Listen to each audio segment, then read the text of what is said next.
നമസ്കാരം, പ്രവാസി മലയാളിയിലേക്ക് സ്വാഗതം.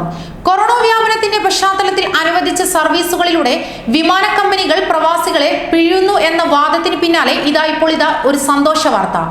യുഎയിൽ നിന്ന് കേരളത്തിലേക്കുള്ള വിമാന ടിക്കറ്റ് നിരക്ക് കുത്തനെ കുറയുകയുണ്ടായി. വൺ വേ ടിക്കറ്റിന് 294 ദിർഹമാണ് കുറഞ്ഞ നിരക്ക് ഏർപ്പെടുത്തിയിട്ടുള്ളത്. നാട്ടിൽ കോവിഡ് കേസുകളുടെ എണ്ണം കൂടിയതും ക്വാറന്റൈൻ നിയമങ്ങളിലെ അവ്യക്തതയും മഴയുമെല്ലാം യാത്രക്കാരുടെ ഒഴുക്ക് കുറച്ചത് മൂലമാണ് ഇത്തരമൊരു നടപടിയിലേക്ക് എത്തിച്ചേർന്നിരിക്കുന്നത്.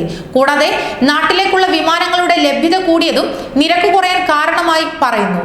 ഇതേസമയം തന്നെ കേരളത്തിൽ നിന്ന് യുഎയിലേക്ക് 3 ഇരട്ടി നിരക്കാണ് ഈടാക്കുന്നത്. ദുബായിൽ നിന്ന് കൊച്ചി, കോഴിക്കോട് സെക്ടറിലേക്ക് സ്പൈസ് ജെറ്റ് ഇൻഡിഗോ 294 ദിർഹത്തിനും എയർ ഇന്ത്യ എക്സ്പ്രസിൽ 295 ദിർഹമിനും ഇന്നലെ ടിക്കറ്റ് ലഭിച്ചിരുന്നു. മറ്റ് എയർലൈനുകളിലും ശരാശരി 30 മുതൽ 40 ദിർഹത്തിൽ വ്യത്യാസം ടിക്കറ്റിനുണ്ട്. വാരാന്ത്യങ്ങളിൽ ഒഴിച്ചുള്ള ദിവസങ്ങളിലാണ് കുറഞ്ഞ നിരക്ക്. തിരക്കുള്ള ദിവസങ്ങളിലാണെങ്കിൽ പോലും 500 ദിർഹത്തിൽ താഴെയാണ് ഭൂരിഭാഗം എയർലൈനുകളുടെയും നിരക്കുകൾ. ഇന്ത്യയിലെ വിവിധ സെക്ടറുകളിലേക്കും ദുബായിൽ നിന്ന് ഷാർജയിൽ നിന്നും ഏതാണ്ട് ഇതേ നിരക്കിൽ യാത്ര ചെയ്യാം. ഒക്ടോബർ, നവംബർ മാസങ്ങളിൽ നിരക്ക് ഇനിയും കുറയുമെന്നാണ് സൂചന. ഇതേസമയം തന്നെ അബുദാബിയിൽ നിന്നാണ് യാത്രയെങ്കിൽ നിരക്ക് ഏതാണ്ട് ഇരട്ടിയോളം നൽകണം.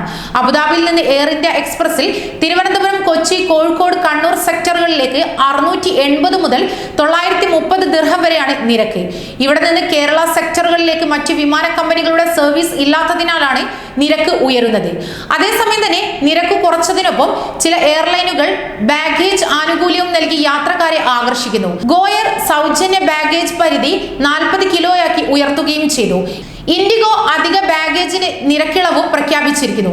ഇതേസമയം തന്നെ യുഎയിൽ കോവിഡ് കേസുകളുടെ എണ്ണം കുറഞ്ഞ് സാധാരണ നിലയിലേക്ക് വരുന്നതോടെ നാട്ടിലേക്ക് പോയവർ തിരിച്ചു വരാൻ തുടങ്ങിയിരിക്കുന്നു. യാത്രക്കാരുടെ എണ്ണം കൂടിയതോടെ നിരക്കും കൂട്ടിയിരിക്കുകയാണ് വിമാന കമ്പനികൾ.